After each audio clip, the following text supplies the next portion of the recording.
তোমরা 5 জনে মিলে যে আমার লেপিনটা সাফ করছো এর লিগে আমি ঠিক করছি তোমরা 5 জনে 25 টাকা করে দাম। তোমরা 5 জন ভাগ করে নিয়ে বাগা 5 টাকা করে। এটা আমি অঙ্ক কইরা বাইর করছি, বুঝছো? আপনি কি আমরা ব্যাককল পাইছুন? আমরা 5 জনে কাম করছি, যদি আপনি 25 টাকা হয় তাহলে আপনারা 5 টাকা করে না, আমরা 14 টাকা করে দেন লাগবো। আপনি এটা কিতা কই? না না, ভুল কইতাছো তোমরা, বুঝছি তোমরা অঙ্ক কইরা বুঝাইতে হবে। আয়ো ব্ল্যাক বোর্ড তোমরা দেখাইতাছি। দেখো আমি কি লিখি, এই হইলো 25, 25 5 দিয়ে ভাগ করলে 5 টাকা থাকে। 25 2 এর মধ্যে জানা, কিন্তু 25 এর মধ্যে যা। 25 5 দিয়ে ভাগ করলে থাকে 5।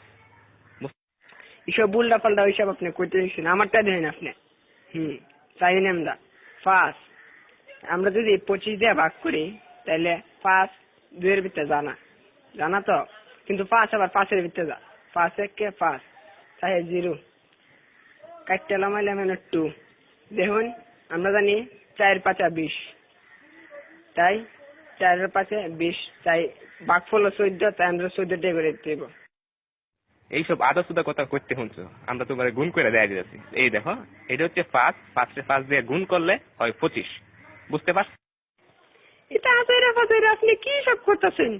হ্যাঁ আপনার হিসাব হয়েছে না, আমি আপনার আবার নতুন টিকা হিসাব করে যাইতেছি। এটা কেন 14 আর 5 গুণ করলেও 4 5 20, 5 1 5, মোট কত হইল? 25। দেখছেন আমার হিসাব? অহন বুঝতে পারছি তোমরা সত্যি আসুদা। আমরা অঙ্কটা দেখো, 14 14 14 14 5 বার দিছি। এই দেখো এখন 4টা 5 যোগ করলে এখানে হইতাছে কত হইতাছে দেখো, 4 আর 4 8, 8 আর 4 16, 16 আর 4 20, 1 21 22 23 24 25। দেখছেন না করে কাটায় কাটায় 25 টাকা। আপনি কি হিসাব শিখছেন সারা জীবন পড়ালেখা কইরা, কি বালের হিসাব? হালিয়ার হালাই কি বুঝাই গেল এটা আমারে?